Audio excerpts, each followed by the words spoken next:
Hi, my name is Fiona Kane, and welcome to the Wellness Connection with Fiona Kane. Today's topic is we see what we look for. And a song, I've always got a song. A song that made me think of this is actually a song by The Doors called People Are Strange. People of my generation would know this song. Um, the first four lines of it, or actually, the first sort of eight lines of it. People are strange when you're a stranger. Faces look ugly when you're alone. Women seem wicked when you're unwanted. Streets are uneven when you're down. And what it's really getting at is your state of mind will affect how you see the world. So we already know that studies show us that when people are feeling depressed, they look at the world differently. They look and see different things in the world. Certainly, when people feel lonely, they can start to believe that people are talking about them or people don't like them, or they start to have stories around that.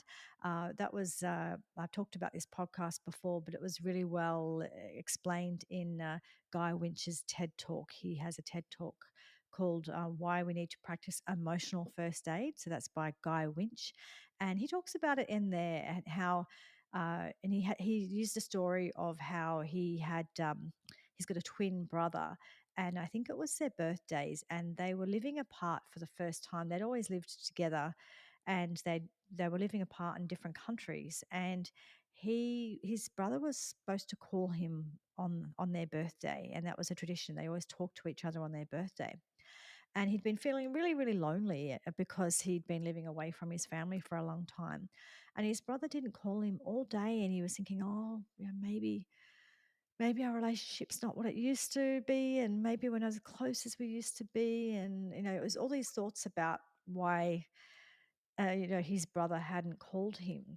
And then in the morning or later on that night or something, I think he noticed that the phone was off the hook. This is back in the old-fashioned phone day, right?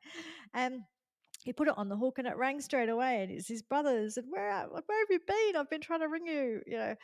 Um, so he'd built up a whole story in his mind. His first instinct, because he was feeling lonely and alone, was to build up a story of I'm unloved, I'm unwanted, that kind of story, when it just wasn't the true story.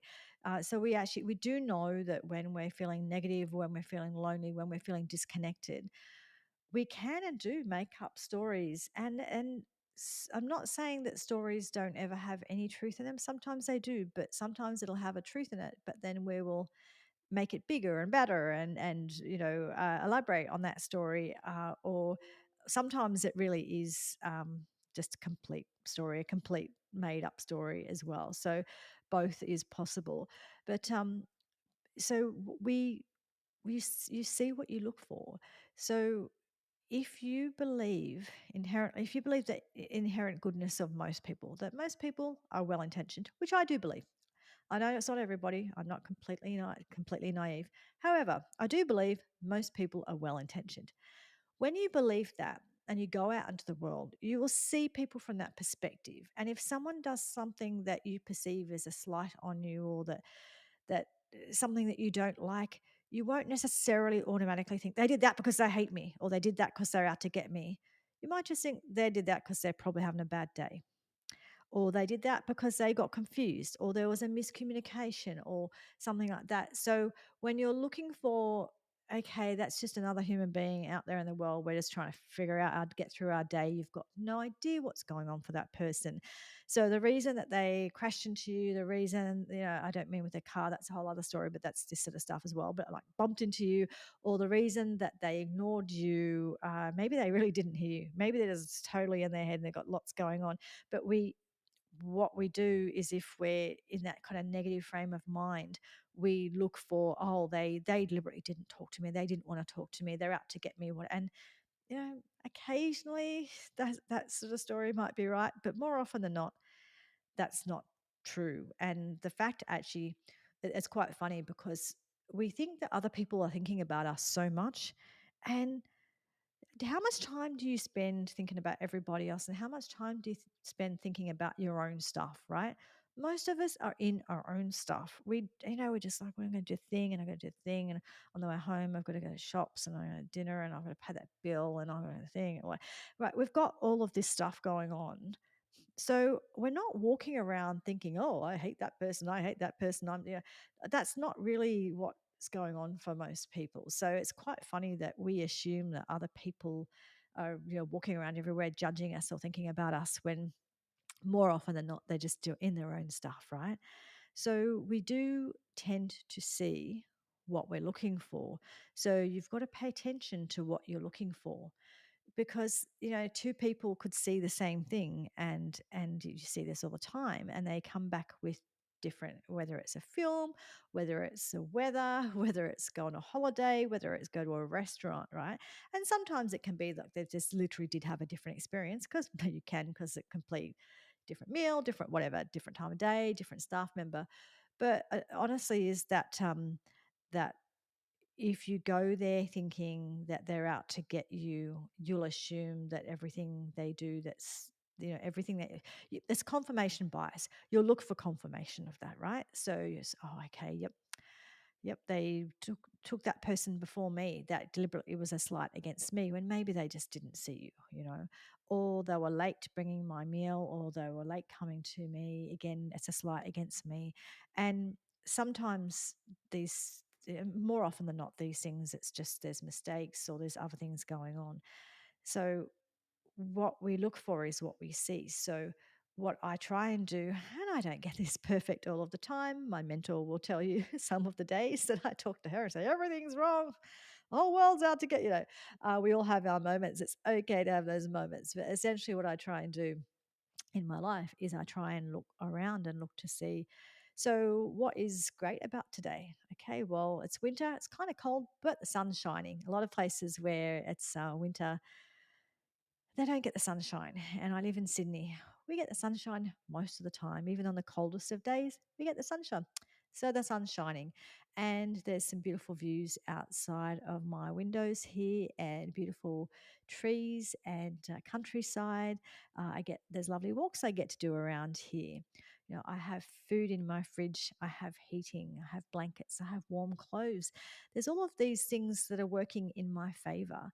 So even if I'm struggling to pay my bills or struggling with different aspects of my life, there are some things going well. There are some good things, and there's some beautiful birds around here. We have king parrots that come and hang out on the back veranda, and it's just there's a lot of beauty in the world.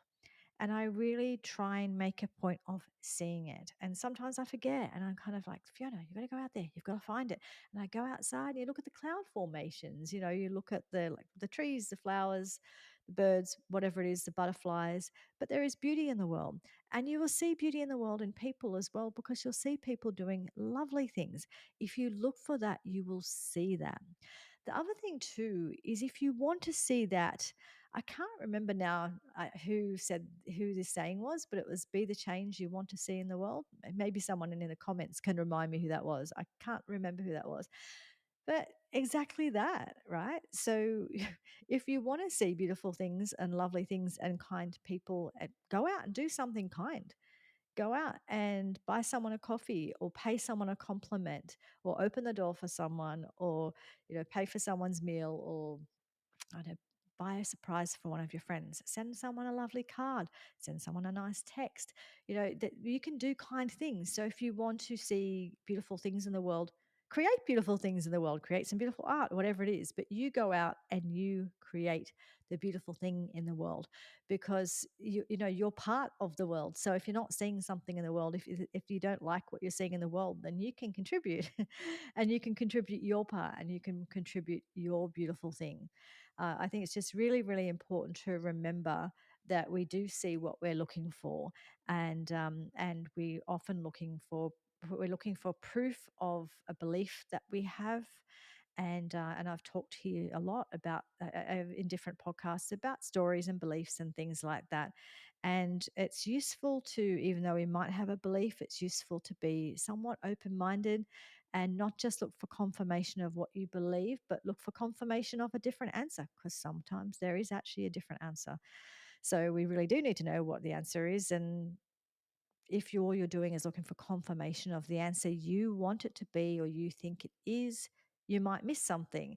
So again, if we're just looking for the confirmation of the answer that we want to hear, it's the same as I talked about being honest with yourself a few podcasts ago, not lying to yourself. And I know I've referred to friendships, and certainly in friendships, it's that if we have friendships with people who are prepared to question us and are prepared to hold us accountable and are prepared to hold a mirror up to us, as opposed to people who will just agree with whatever we say or just confirm it's that whole confirmation bias, confirm what we want to believe.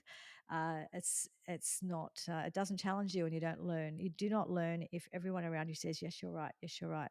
Yep, fantastic, brilliant. I've seen it happen actually in organizations where the managing director or the person in charge is in it. You see it in with sometimes with musicians or actors or things like that when they get sort of a posse around them, and if they're kind of in that space where no one's allowed to say no to that person. You also see it with politicians, so you see it with all sorts of people. But when they're not allowed to hear no, or they're not allowed to hear that doesn't work, or that's not okay, or that's not right, or you're wrong about that, or you need to have look in the mirror and look at what's going on. Uh, if you're not allowed to say that, there's a problem there as well, isn't there? Because of course, then that leads to all sorts of disastrous outcomes, because that person is only wanting confirmation that they are right, rather than confirmation of maybe what the truth might be. And the truth might be they're right, and the truth might be they're wrong, or it might be somewhere in the middle of that. But it is really, really important that we understand what we're looking for and have a think about that, because if you're the sort of person that everywhere you go it turns out bad, people are out to get you, things are happening, whatever, if you carry that with you everywhere you go, we all have our bad days, we all have our bad moments, but if you carry that with you everywhere you go, I would suggest to you that you look at the stories that you're running with and you notice what it is that you're looking for. When what are you actually looking to confirm? Are you looking to confirm that you're justified for this, that, and the other reason about whatever it is? I don't know. This is quite a broad topic, but what are you looking to confirm? And why are you going to those places? What are you trying to confirm? And and what do you look for?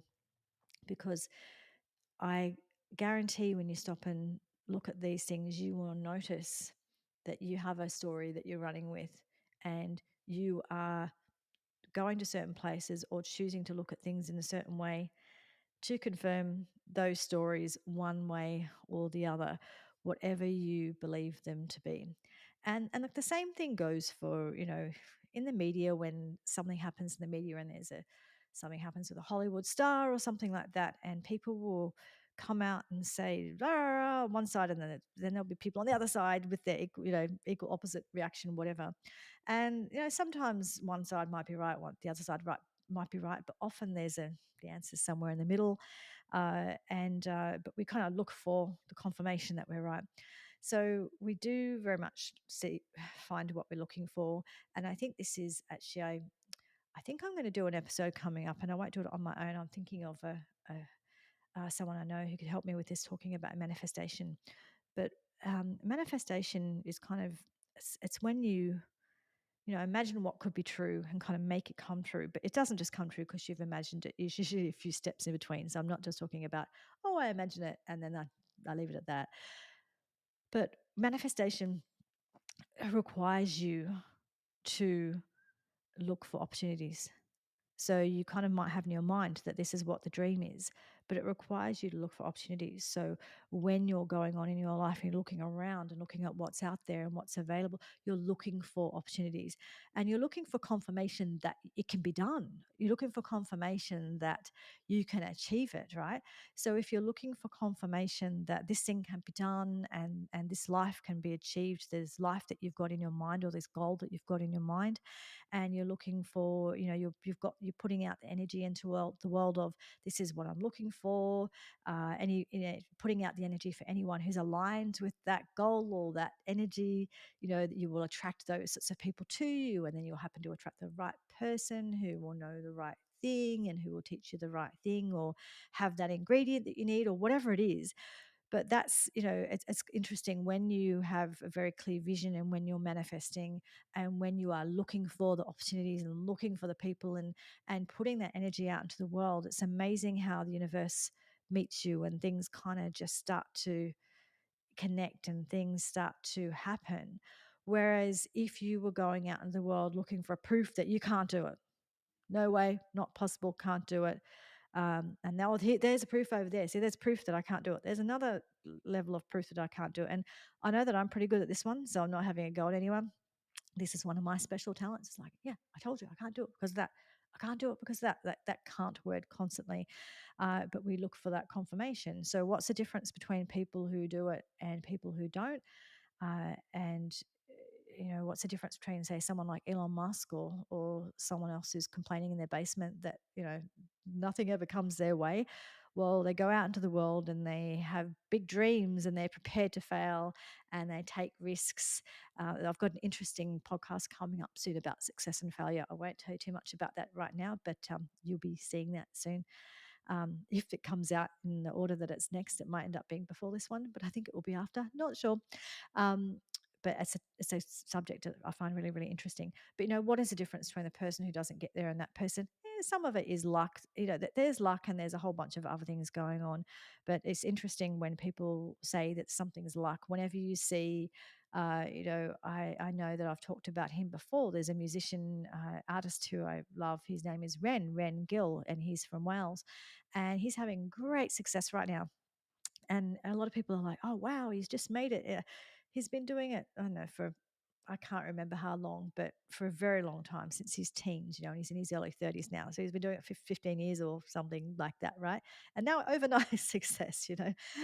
Most overnight successes are not overnight successes. You might have only heard about them now, but they've been doing it for a really long time.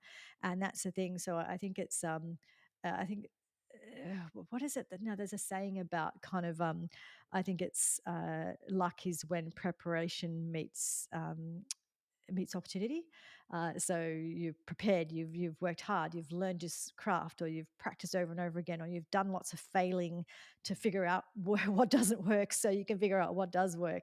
And then an opportunity comes along, and you're ready, right? So whereas if you're sitting in your basement going, nothing ever comes my way, and I never have any opportunities, but you're not putting yourself out there, you're not asking for opportunities, you're not doing acts of service for other people, you're not going and just learning, doing whatever job, all jobs, you learn something from all jobs, whether it's cleaning the loo or whether it's, high powered job, there's something to learn from all of those.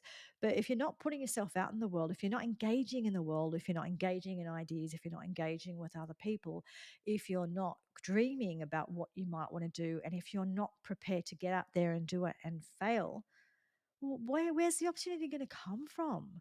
It's just going to come and land in your basement while you're not doing, So that whole success equal is like, yeah, opportunity or luck is, when opportunity and preparation align, come together. That's so true.